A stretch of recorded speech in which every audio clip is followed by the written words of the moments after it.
dark-complexioned, dark-haired people, or the cargo shorts and double tank tops, or that shoulders squared, tits-out posture with a tude. Whatever it was, her Spanish was fluid and sounded like no American-accented version he'd ever heard. He was hardly an expert, but he'd bet it was her first, and quite possibly only, language. Damn. The unexpected disappointment had him straightening in his chair. No, it was just as well. He'd come to El Tigre for a vacation, partly because he just plain needed one, and partly because lately he'd begun questioning the choices he'd made, choices that until recently he'd found perfectly satisfying. He laid the blame for the current rise in second-guessing himself squarely on his brother's shoulders. Of the 7 Kavanagh siblings, he was closest to Devlin in both age and shared interests. And last year, Dev had gone and gotten himself hitched. The guy was so moon-faced in love with his wife, Jane, that Finn was kind of embarrassed for him. Yet he found himself surprisingly envious as well. And that tipped so far to the left of normal he could hardly wrap his mind around it. Despite, or more likely partly because of, Aunt Eileen's constant harping about how it was time he traded in his bachelor ways for the love of a good woman, he'd always reveled in his single status. He'd sure as hell never harbored a burning desire to change from a me to a we. He got enough of that crap working side by side with his brothers every day.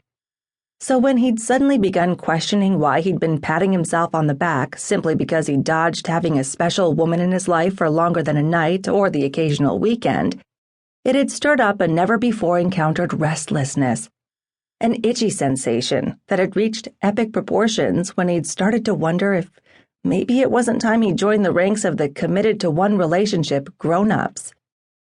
So hell yeah, he was jumpy. His thoughts had never trekked that particular trail before, and he could honestly say he wasn't all that thrilled to have them trekking it now. That he was even thinking about settling down, however, had driven home how much he needed to get away and see if this was something he actually wanted, if maybe it was time he grew up and joined the marriage brigade that was an integral part of his large extended family. Or if he had simply been brainwashed by all the happy shit that seemed to surround him these days.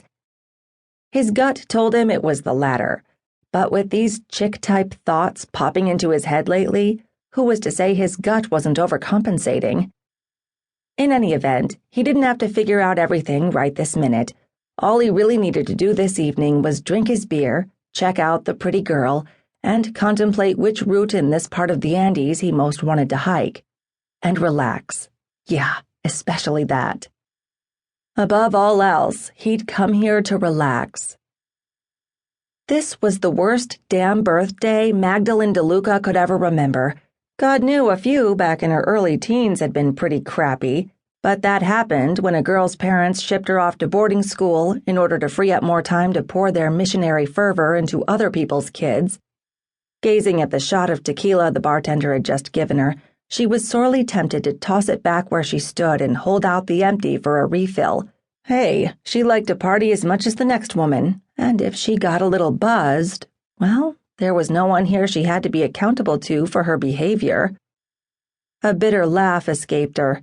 No shit.